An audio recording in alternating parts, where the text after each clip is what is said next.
Bom, gente, boa noite. Retomando agora a segunda palestra da noite, nós vamos conversar sobre a leitura astrológica da data limite prevista por Chico Xavier. Então, primeiro eu gostaria de começar perguntando: quem aqui conhece, sabe o que é a data limite?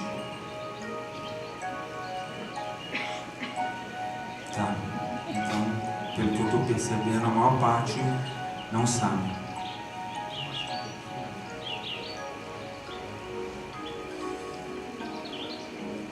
Chico Xavier, ele recebeu a seguinte informação: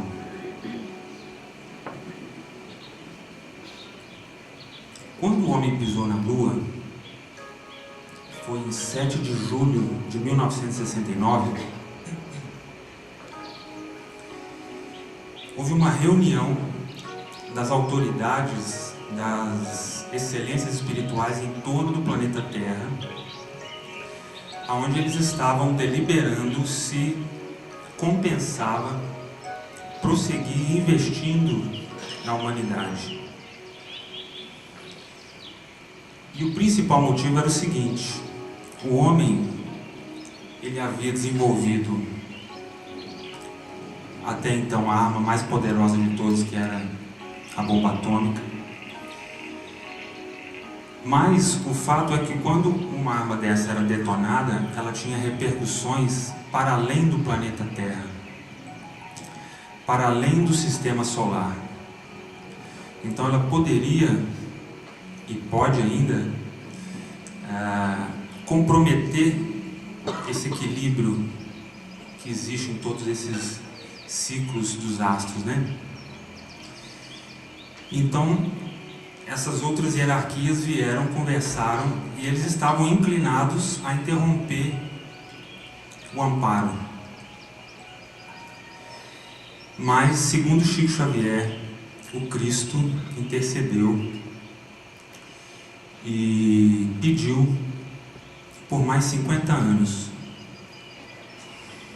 E aí foi decidido que, caso a humanidade não desencadeasse uma guerra de extermínio nesses 50 anos, eles voltariam com uma nova força de amparo, vamos dizer assim. Tá? E essa data vai cair em 7 de julho do ano que vem. Então essa é a data limite, segundo Chico Xavier. Tá? Então agora a gente vai dar uma olhada nas palavras como ele disse isso.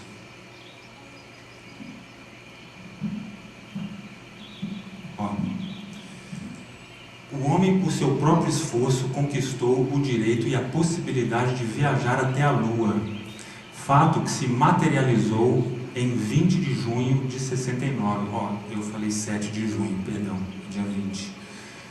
Naquela ocasião, o governador espiritual da Terra, que é nosso Senhor Jesus Cristo, ouvindo o apelo de outros seres angelicais de nosso sistema solar, convocaram uma reunião destinada a deliberar sobre o futuro do nosso planeta. Depois de muitos diálogos e debates, entre eles foram dadas diversas sugestões, e ao final do celeste conclave, a bondade de Jesus decidiu conceder uma última chance à comunidade terráquea, uma última moratória para a atual civilização no planeta Terra. Todas as injunções kármicas previstas para acontecerem ao final do século XX foram então suspensas pela misericórdia dos céus, para que o nosso mundo tivesse uma última chance de progresso moral. Tá? Eu gosto desse texto porque ele tem um pouco dessa linguagem do Chico Xavier, dessa devoção dele, dessa pureza que ele tinha, né? Então, isso é a data limite, tá? Acho que está bem claro, né? E há mais ou menos umas 2 semanas, um aluno meu veio e me comentou sobre essa data e falou: você já viu o mapa dessa data? Eu abri o mapa e eu tomei um susto, porque realmente ele era um mapa bastante específico. Então agora surge essa questão, né?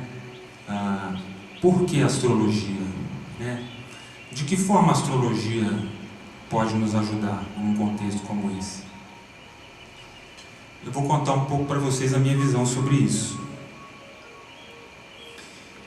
O ser humano ele tem uma insatisfação que não passa, né? Vamos dizer assim, uma insatisfação por ser finito. Então a gente vive procurando formas de se relacionar com algo que seja infinito e que descanse um pouco essa insatisfação. E uma das formas mais antigas que se tem disso é olhando para o céu. E põe a próxima imagem, Júlio. Ó. Então, quando a gente olha para o céu, a gente tem uma possibilidade de experimentar o infinito, né? E muitas vezes a gente realmente experimenta. Acontece que quando a gente experimenta esse sentimento, esse estado, muitas vezes, quando a gente volta e retoma o dia a dia, prossegue a pergunta: nossa, e eu, enquanto então um grãozinho de areia, né, em meio a esse infinito que eu percebi? Então a pergunta volta, né? O que eu estou fazendo aqui? Qual a minha função? Qual o meu lugar aqui? Qual a minha parcela?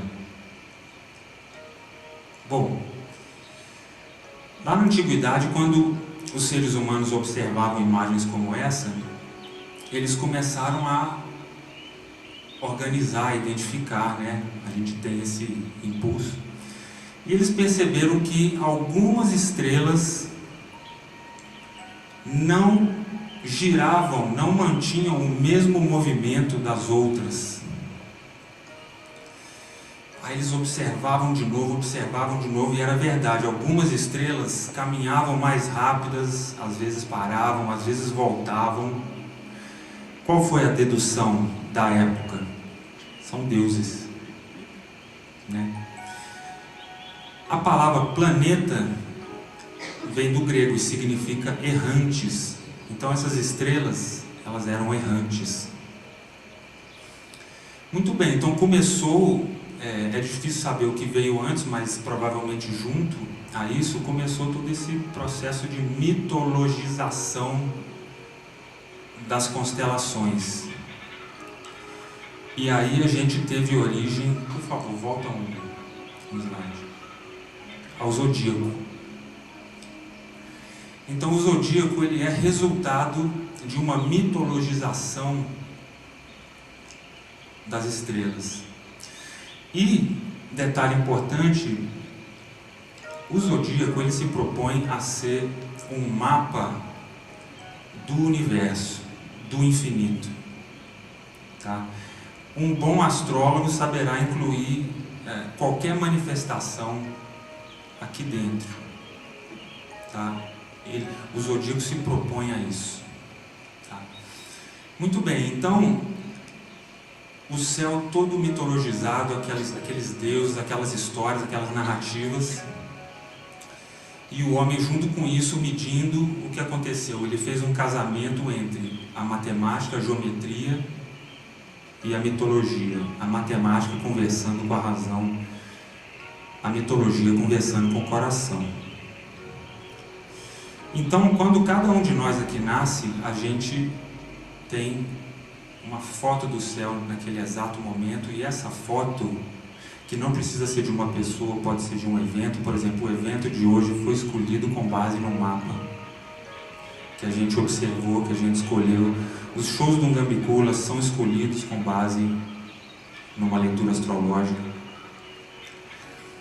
Ali você tem essa possibilidade de, enquanto grãozinho de areia, encontrar o seu lugar, perceber qual é a sua posição em meio a esse infinito. E aí eu gosto de pensar que a gente deixa de ser grãozinho de areia, a gente se torna células de um corpo maior. Porque uma célula, ela participa do propósito desse corpo. Ela está sempre atenta à necessidade desse corpo maior. Ela interage ativamente. né?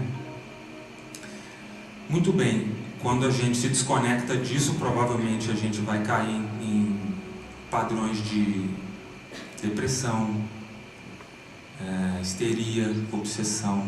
E quando a gente encontra esse lugar, a gente encontra uma motivação renovada, a gente encontra vitalidade, por aí vai. Então, essa seria mais ou menos a forma como eu enxergo a contribuição da astrologia, tá? Então vamos dar uma olhada nesse mapa. Esse é o mapa da data limite. A primeira coisa que me chamou a atenção foram esses traços vermelhos. Para quem não sabe nada de astrologia, esses traços vermelhos, eles são relações desafiadoras. Os traços azuis são traços de harmonia, de entendimento, de contribuição entre essas forças. Então a gente tem lá em cima,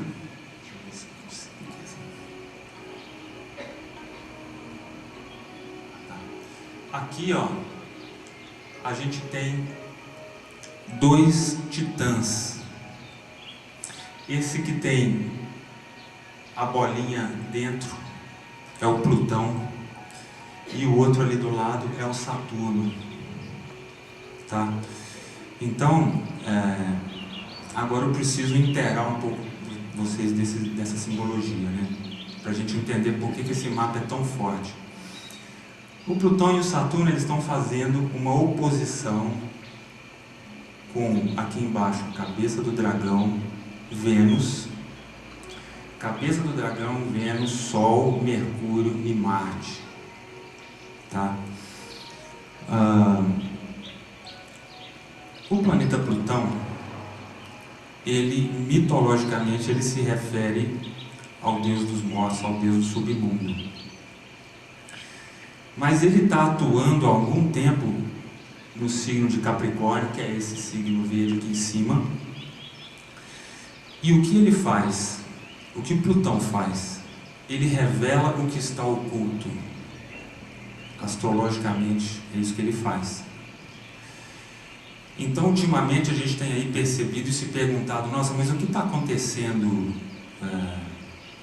Esse ressurgimento desse autoritarismo, não só no Brasil, mas no mundo inteiro, o que está acontecendo? Então, isso não é algo que não existia, isso sempre esteve lá, e a astrologia está comprovando isso. Por quê? Porque Capricórnio fala de autoridade, tá? Então, Plutão em Capricórnio, ele está revelando coletivamente qual é a autoridade vigente hoje na psique das pessoas. Ele está nos mostrando o que acontece. Ok. Agora um detalhe interessante sobre o planeta Plutão, que hoje ele é um planeta anão, né? Mas astrologicamente ele tem grande força. Ele foi descoberto em 1930. E nessa época a gente tinha algumas manifestações muito transformadoras acontecendo, que estavam entre elas a descoberta da física quântica, o desenvolvimento da teoria da relatividade geral de Einstein, que veio a contribuir para o surgimento da bomba atômica. Inclusive ele ficou extremamente conflitado ao perceber isso. E também nesse período a gente tinha o surgimento da psicanálise, da psicologia analítica. Então o homem estava aprendendo a dialogar com o inconsciente. Então vamos lá. O inconsciente, ele, por definição, é algo que atua sem que a gente tenha consciência, né? Então isso tem muito a ver com o Plutão. Plutão, pode passar um slide. Ó, Plutão, Hades, significa o rico, deus do submundo e rei dos mortos, a riqueza e fertilidade do subsolo. Então aqui a riqueza e fertilidade do subsolo, todo psicólogo sabe que o inconsciente ele também é assim. O inconsciente ele também traz fecundidade, ele traz renovação. Mas essa interação ela é sempre um desafio, porque quando a gente olha para essa sombra, a sombra ela é sempre uma agressão para o ego, né? O ego ele tem essa tendência de permanecer exatamente como ele é e de preferência se engrandecendo, e a sombra não faz nenhuma dessas duas coisas quando ela interfere, né? Então o Plutão ele logicamente aqui fica entendido porque que ele tem essa relação com a psicanálise, com a psicologia analítica. A física quântica, por exemplo, trouxe algumas noções desafiadoras para a mente, para a razão humana, quando ela revela, por exemplo, o princípio de incerteza, onde você não consegue determinar exatamente onde uma partícula está, ou esse entrelaçamento entre partículas, onde se elas estão entrelaçadas, não importa a distância onde elas estejam, se você interfere em uma, a outra é interferida sem relação de distância, instantaneamente. Então, são alguns conhecimentos que a física quântica trouxe que abalaram um tanto o nosso conhecimento. E, principalmente, essa questão de que o homem foi buscando o pequeno, acreditando que ia encontrar uma partícula, a menor partícula de todas, e aí ele ficou sem nada, porque o que ele encontrou foi uma onda de probabilidades só, que depende da intervenção da consciência para definir alguma coisa. Então esse vazio também, isso que você não pega direito, se relaciona com Plutão também. O Plutão ele tinha um instrumento, por exemplo, que ele oferecia a alguns heróis, que era o capacete da invisibilidade, né? Então a gente vai entendendo aí como essas forças se relacionam. E a bomba atômica em si, que é esse conhecimento onde a gente consegue, através da fissão nuclear, liberar uma quantidade de energia capaz de causar uma destruição, como a gente sabe que aconteceu em Hiroshima e Nagasaki, né? Então esse potencial de liberação ele também tem a ver com Plutão. Sempre que a gente vai fazer uma leitura astrológica e tem um Plutão atuando, a gente conversa com a pessoa no seguinte sentido: olha, provavelmente você vai sofrer intervenções inconscientes e você vai ter que lidar com isso, você vai ter que administrar essa intervenção. E na maioria das vezes ela é realmente, não sei se indesejada, mas no mínimo imprevista, né? Volta para o mapa fazendo favor. Então, quando a gente vê aqui Plutão fazendo essa oposição aqui embaixo com a cabeça do dragão, Vênus, Sol, Mercúrio e Marte, o que é uma oposição do ponto de vista da astrologia? É um enfrentamento, mas não enfrentamento no sentido de combate, é um se pôr em frente a. Então imagina que aqui a gente tem o Sol, que é o princípio da consciência. Então você tem a consciência humana observando esse potencial de destruição, certo? Que chamou a atenção inclusive do Chico Xavier e dessas hierarquias espirituais, falando assim: olha, a gente precisa olhar para esse conhecimento que nos foi revelado. Mais um detalhe curioso sobre isso: em 2015, avança para mim, Ana. Mais um. Em 2015, a New Horizon tirou uma foto de Plutão que tem uma fidelidade sem precedentes. Aquela de lá é a foto que a gente tinha do Hubble, né, que foi tirada em 2001 e 2002, que era uma foto borrada. Mas acontece que o Plutão, ele é um Deus que não se manifesta, como é que ele não se manifesta? Ele não se revela. A força dele está justamente no oculto que ele representa. Então, Imagina coletivamente a gente revelando um Deus dessa forma. Então, quando eu vejo isso, eu penso assim, a humanidade, não sei se existe isso, mas uma forma de dizer, o ego coletivo, ele está ferido pela quantidade de sombra que está sendo revelada. Então você vê as pessoas se acusando, porque na verdade elas estão machucadas, elas estão procurando digerir essa sombra que está sendo revelada, e algumas pessoas conseguindo mais, outras menos. O fato é que quando você não digere a sombra, o que você faz? Você projeta, você ataca, você aponta. E quando você digere, você ou integra, talvez uma palavra melhor seja integração. Quando você integra a sombra, a força dela se reverte a seu favor, que é o que Chico Xavier, mas não só ele, espera que a gente consiga fazer coletivamente, tá? Vamos voltar para o mapa, por favor. Agora, o Saturno, que é esse rapaz aqui, astrologicamente ele faz o seguinte: ele realiza, ele congela, ele materializa, porque matéria, numa linguagem bem simples, é energia congelada, né? O Saturno, ele faz isso. Ele pega uma energia que está nas probabilidades e possibilidades e faz assim, ó, agora isso vai acontecer. Vai entrar para o mundo da dualidade. Então ele está se aproximando ali de uma conjunção. Essa conjunção ela ainda vai acontecer, mas aqui ela já está o suficiente para começar a colapsar. Saturno está falando assim,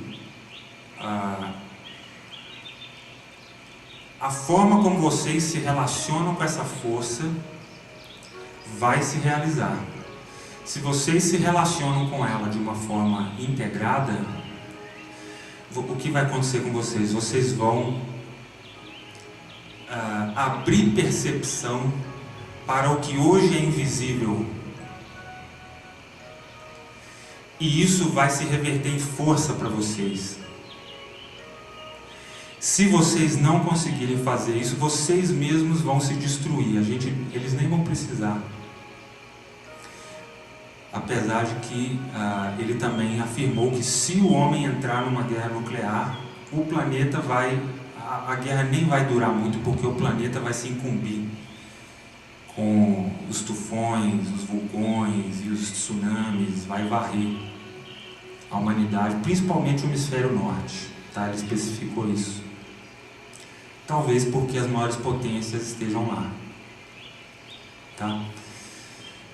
Bom, aqui a gente está falando então do Sol, consciência, somado a essas outras forças aqui, observando essa manifestação iminente. Mas a gente tem aqui, ó, dois planetas aqui que estão em harmonia, ou seja, que estão contribuindo com essa turma aqui, tá? E a gente tem ali Netuno e Lua. Falando de uma forma bem simples, Netuno em Peixes. Peixes é esse signo aqui onde os dois vão se encontrar nesse dia. Netuno em Peixes fala assim, tem a ver com essa questão da confluência que a Vanessa acabou de falar. O que um ser humano faz, os outros colhem. Hoje é assim, né? A poluição que está aí no ar, no oceano, no espaço, esse lixo espacial que nós temos aí, todos estamos sendo afetados, o aquecimento global. Hoje a emergência humana, ela é assim, a gente raciocinar de forma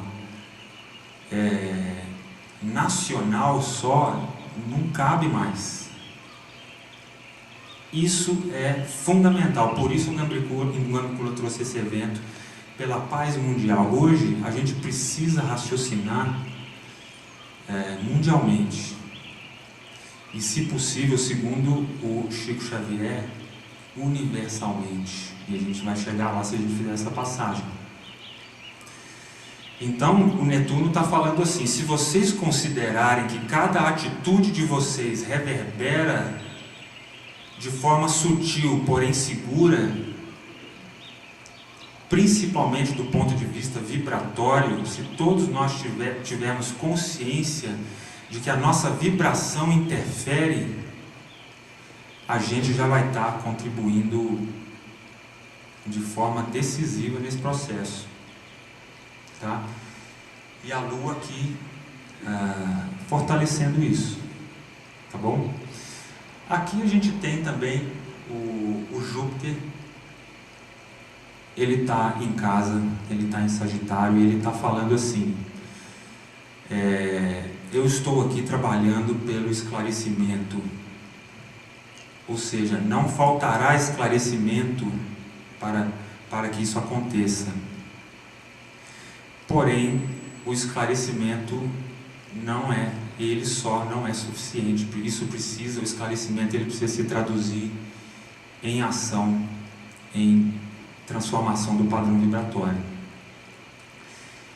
E aqui a gente tem Urano, que ele não está fazendo um aspecto com ninguém, só que Urano é justamente essa inovação que está sendo prometida para a humanidade. Então, a minha interpretação sobre esse não aspecto, o Urano ele está assim, ó, pum. Ele deu um passo para trás e ele está falando assim: eu estou aqui observando, eu não estou interferindo. Dependendo do que vocês vierem a fazer, eu entro. E aí eu ajudo. Ok? Bom, então, agora fechando.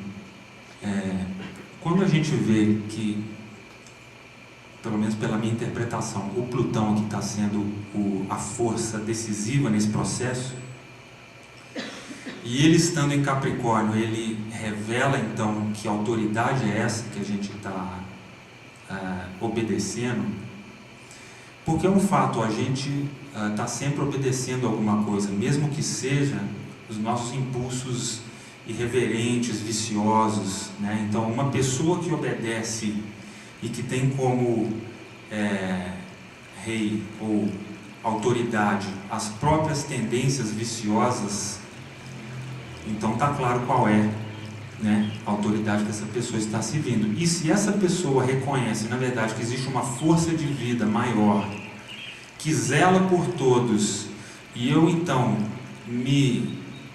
confluindo com essa força, trabalho também para que a vida na Terra e fora da Terra possa ser fortalecida e regenerada, então essa autoridade deixa de ser um autoritarismo e vira, não sei, alguma forma de reverência, de devoção, uma forma de boa vontade. Aí a gente tem muitos nomes que a gente pode estar dando para isso, tá? Então, eu acho que é isso. Alguém tem alguma pergunta, alguma dúvida? Ficou claro para todo mundo? Pode perguntar, Sérgio. Você pode falar um pouco sobre essa turma que está aí embaixo? Tá. Em relação ao signo, como você falou do jogo? Boa pergunta, realmente. A maior parte deles está em Câncer, tá? O que representa o signo de Câncer? Representa a afetividade, representa essa maternidade que está com todos os seus instintos atentos e prontos para perceber a necessidade de cada ser que está, vamos dizer assim, se formando. Esse é um arquétipo de Câncer. Todos os sentidos voltados para perceber a necessidade daquele ser em especial, ou de qualquer ser que seja, tá? Então, isso revela que essa atenção para cada ser vivo, para cada manifestação de vida, é fundamental nesse momento, e é com esse estado de espírito que o Sol e todos os seus companheiros aqui, todos não, o Marte ele está em Leão ali, mas ele está em conjunção, então ele acaba participando também desse movimento. Essa prontidão de cuidar pela manutenção da vida. É com esse estado que essa turma está observando essa energia que pode ser destrutiva lá em cima. Ficou claro, Sérgio? Mais alguma pergunta?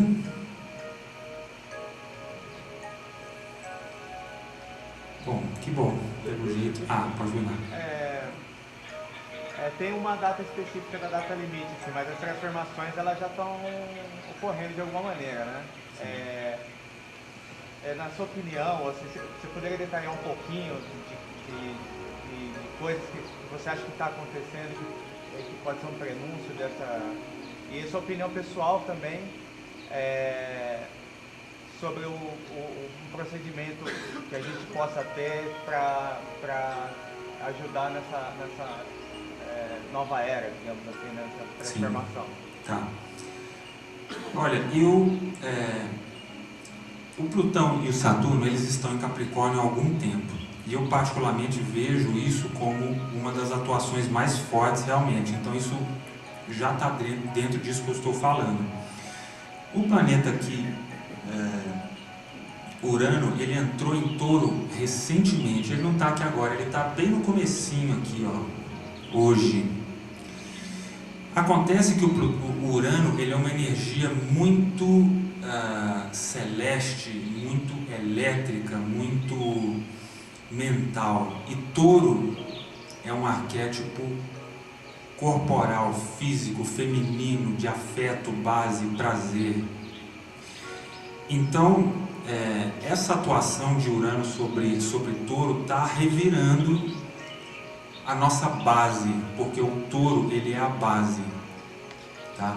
Ele é sólido, ele é fixo, ele trabalha pela solidez, pela sustentação. Então, coletivamente nós estamos sendo desafiados a encontrar novas estratégias de sustentação, principalmente a sustentação afetiva, a sustentação amorosa. Por quê? Porque Touro é regido por Vênus, e Vênus fala do amor, fala do afeto. E se a gente faz uma análise mais aprofundada, a gente vai perceber que a nossa dinâmica econômica, ela tem muito a ver com as nossas vivências afetivas, tá? Então eu acho que hoje a gente precisa realmente rever quais são as bases que a gente vai construir o nosso sistema, o nosso sustento daqui para frente. Sustento físico, alimento, sustento emocional, sustento mental e sustento espiritual. Tá?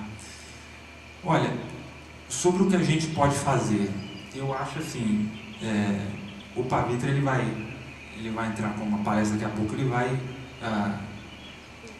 tudo que eu aprendi desse ponto de vista, tudo que eu aprendi, todas as formas com que eu me cuido hoje em dia e que realmente me ajudam muito, eu aprendi com ele. Eu, pessoalmente, eu gosto muito e eu sinto muito a diferença quando eu busco o silêncio. Quando eu sento e eu começo a perceber todo o ruído que eu trouxe de onde eu vim, e eu começo a procurar deixar ir, que é um tipo de meditação. Quando eu consigo ficar em silêncio realmente, depois eu volto para o mundo e eu percebo uma clareza diferente e uma diferença no meu padrão vibratório. Pessoalmente, eu gosto muito dessa prática, tá? Mas eu acho que depois o Pavitra vai completar bastante essa questão.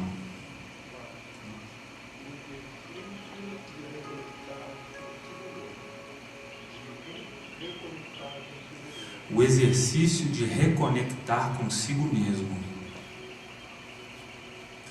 Muito legal, porque isso pode ser através do silêncio, mas pode ser através de outras práticas, né? Mas essa reconexão, ela traria então uma integração, né, de novo, e aí provavelmente a autorregulação vai acontecer. Quer falar, Bolinho? Não? Tá. Então sim, concordo e pratico e indico. Sim. Esse verdinho parece uma chave. Certo. Você não fez comentário. Sim. Tá bom. Em geral, assim, sempre que eu faço uma leitura, o mapa astral, ele em geral, ele tem muita informação, né? Eu não gosto muito de sobrecarregar de informação as pessoas, mas como você está perguntando, eu vou responder com o maior prazer, claro.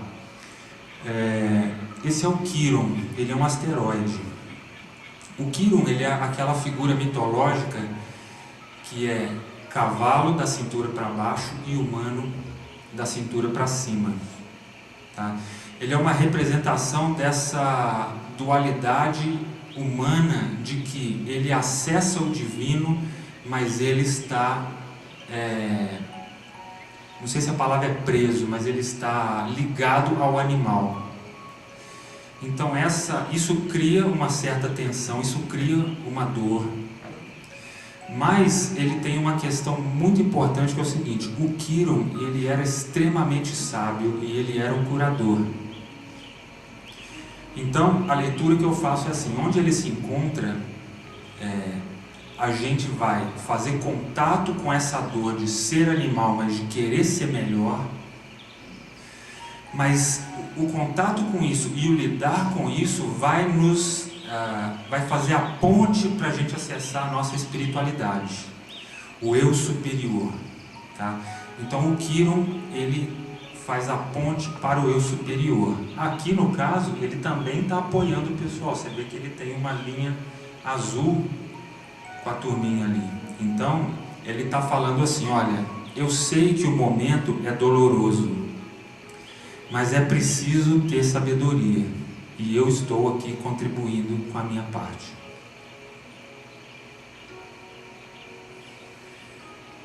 Sim. Uma pergunta que veio da live que já... Opa, uma pergunta que veio pela internet. Exatamente. A Edilane Garcia está perguntando. Edilane Garcia. Nosso trem pode falar mais sobre a relação da afetividade com a questão econômica? Tá. Vamos lá.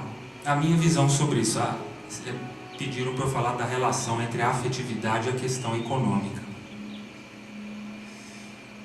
O dinheiro, ele é um recurso de troca. Ele é um papel que simboliza um valor, né? Então, se eu recebi um papel, aquilo é símbolo de algo que essa pessoa está trocando comigo. Acontece que para eu reconhecer a sua necessidade e poder trocar com você de forma adequada e valorosa, eu preciso me conectar e eu preciso ter uma relação afetiva com você. Porque o afeto, ele cria uma troca que não é mental. É uma troca de corpo para corpo. Então, essa percepção das duas necessidades, qual vai ser a melhor troca possível ali, e que as duas partes saiam satisfeitas, ou seja, eu te contrato e você me paga e nós dois saímos satisfeitos, isso é otimizado quando existe... Tá apitando um agudinho, né, Vanessa? Se puder tirar agudo do microfone, por favor. Então, essa disposição para fazer uma troca boa, honesta, interessada em que o outro realmente saia satisfeito, isso acontece de forma otimizada quando existe afeto, quando existe um cardíaco aberto, quando existe uma boa capacidade para o amor. Tá? Essa é a minha visão.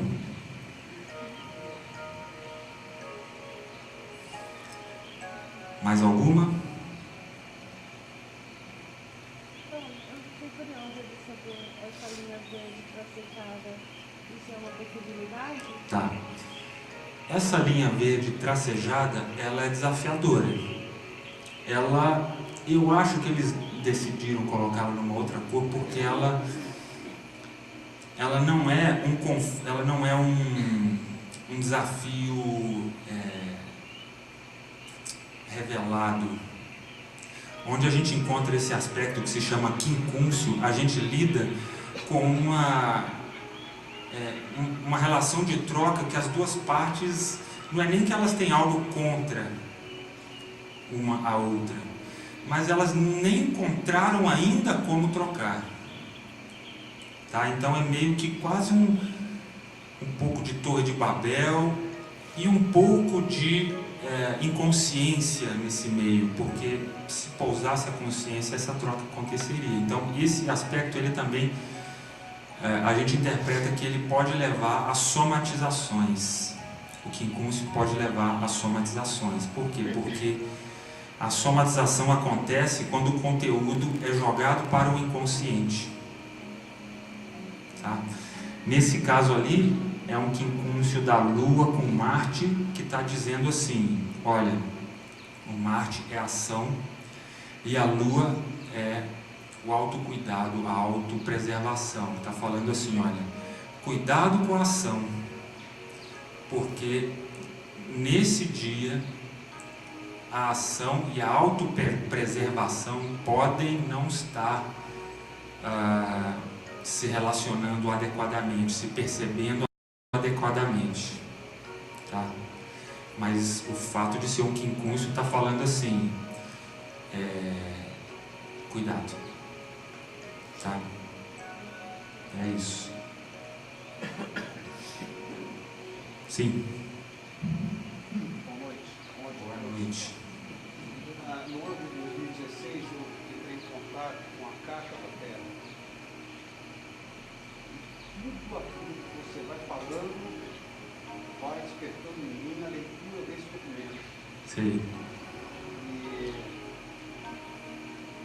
eu não entendo nada de astrologia, tenho que confessar, me surpreendo com tantas explicações, informações novas, que eu não sei nem fazer a sinapse de tanta informação. Eu precisava parar para pensar isso. É bastante mesmo.